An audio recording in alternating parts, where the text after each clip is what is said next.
Hi, I'm here with my top 10 best and worst films of 2020. Now, this is not really a top 10. This is really 5 of the movies I loved this year and 5 of the movies I hated this year. But I think top 10 is what most people search, so let's get started. This year in 2020, I saw a total of 290 Indian films. Like Tamil, Punjabi, a few Marathi films in the mix, but the majority of the films I watched this year were Hindi language films. And of that 290, 78 of those films were from the year 2020. But in terms of the Wikipedia list of the movies released in 2020, I saw 68 of those 98 films listed. And in terms of my reactions, I've seen 32 out of the 34 films that I've reacted to this year.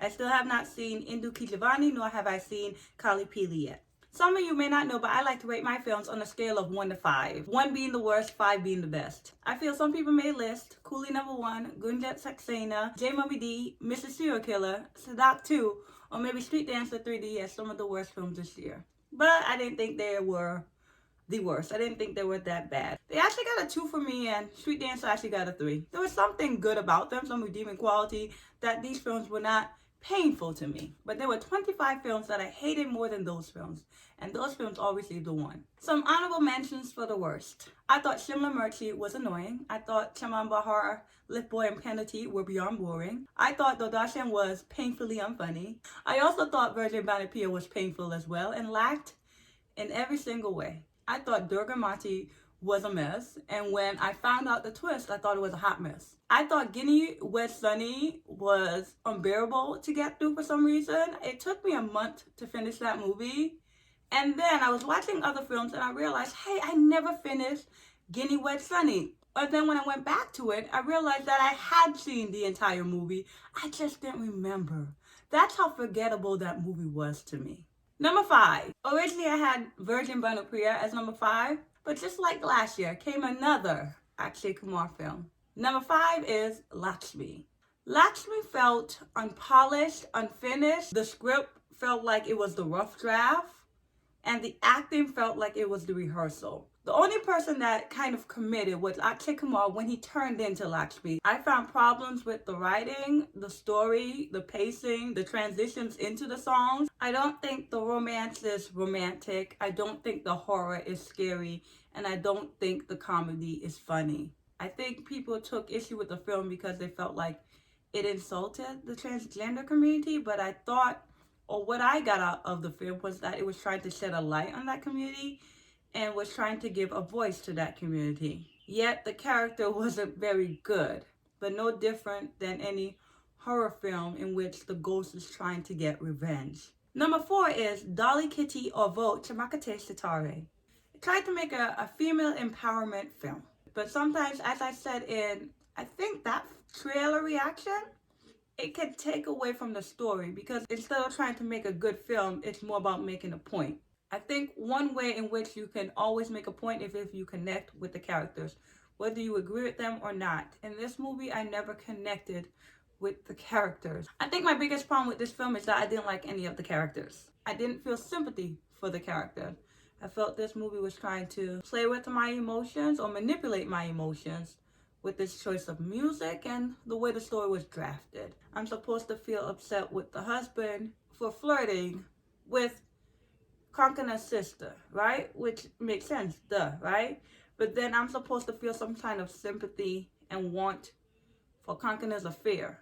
It's not there. And for even things that happen later, I don't care. Later on in the movie, there's a scene in which there's a statue, piece of art that is being unveiled. And what is it? It's just a vagina.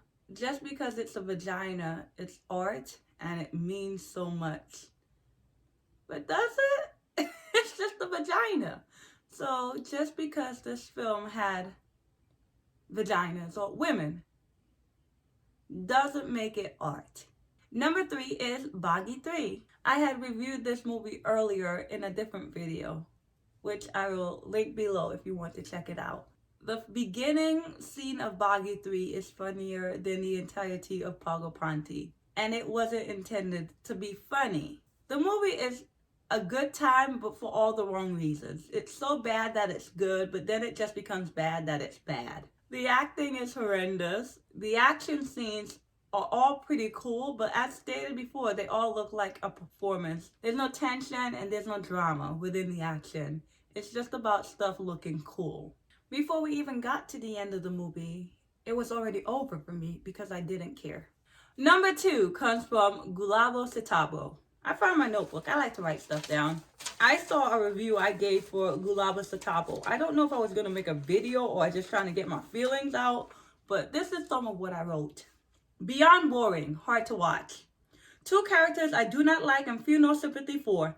Acting was good, but not praiseworthy. Just because Amitabh Bachchan wore prosthetics doesn't make it a better performance than if he didn't.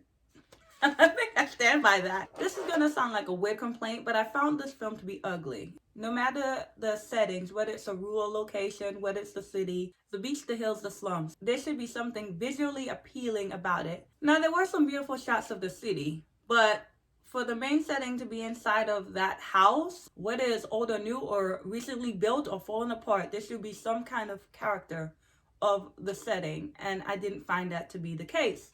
I describe this movie such as being in a room with 2 dreadful people arguing, in which you do not want to listen or take part in the conversation, and so you try to distract yourself or entertain yourself by looking at the furniture and the furnishings.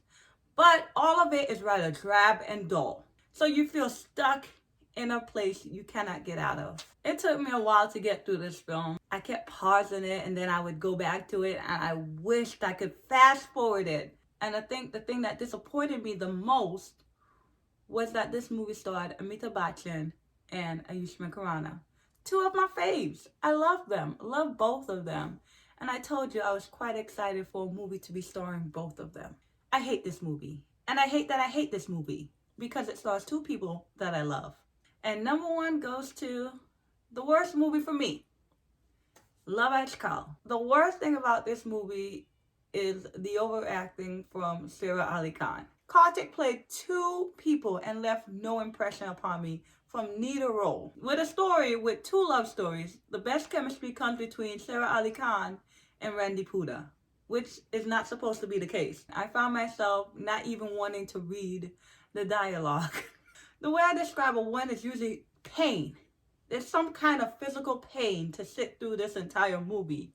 But I felt something else when I watched this movie, and that was anger. This movie had me balling my fists, wanting to throw something. It had me wanting to shake my computer screen and pretend it was Sara Ali Khan. I don't know why this movie upset me so much, but for me, it was the worst movie I watched this year.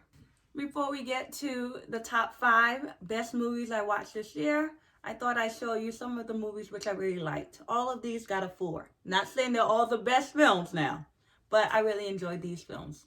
And now when it comes to my movies that I rated a 5, there were 9 movies to pick from. Honorable mentions are AK vs. AK, which I recently saw, and it was very much unconventional, and it was, if I could curse, I would say it was effing awesome. Giovanni Johnnyman, which I thought was sweet and funny, and it had a lot of heart. Serious Men, which was better than the trailer. It very much impressed me. It was witty, it was funny, and it had a great performance from Nawazuddin Siddiqui. And Shikari, which is a love story based on a serious circumstance that was happening in Kashmir. I cared about their love story and also cared about their lives. And also this movie intrigued me to look up the circumstances that are the backdrop to this entire film. Number 5 is Kamyab. It felt like a behind-the-scenes look into men we always see in films, but we probably don't know their names. I really enjoyed it, and I thought the performance of Sanjay Mishra was award-worthy, especially that scene at the end. It filled you with so many conflicting emotions. There was pride, there was happiness, there was sadness, and also disappointment. And I loved it. I thought it was great. Number 4. From the trailer reaction, I told you I was excited about this film. And that's Ludo. Ludo, first of all, it has so many people that I love. I enjoyed the ensemble cast. I love the story. I love the intertwining of the different stories. I love the introduction of the characters, the way they would jump and then it would turn into a particular color and then we would get their backstory. I just thought everything worked out really well in the end. And even if some things don't make complete sense, you are along for the ride. And it's also something else. Honestly, if this movie starred like one particular couple and focused on that particular couple's story or this particular character, I honestly don't know if I would love the characters or if I would love that movie. Because let's be honest, everybody in this movie, or most people in this movie, has done something bad, whether it be a crime or just something that is immorally wrong.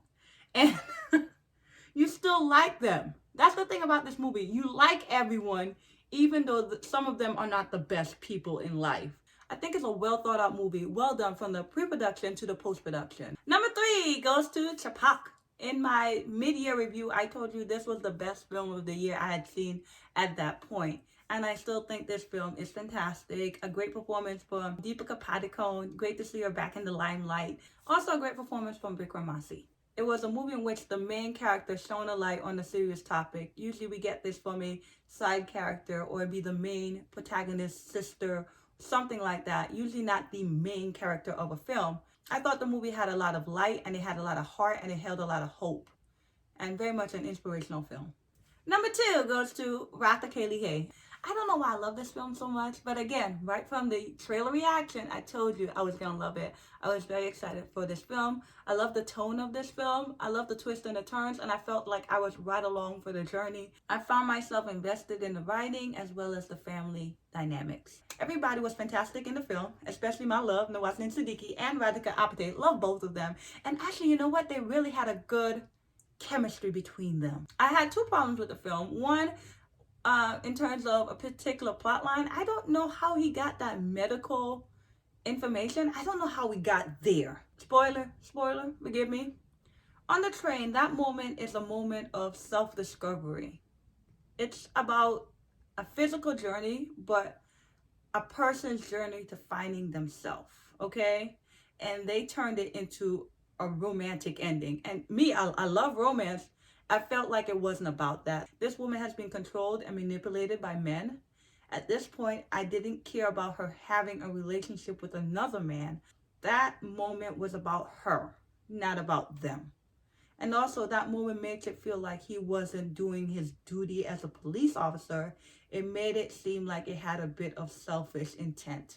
But I still love the film. It's fantastic. My number 1 film for this year is Dilbetera. Before I get to why, I found myself wondering, is this really true? Is this more to do with circumstances surrounding this film than the actual film? Knowing myself, I feel like, no, this was really my favorite film this year.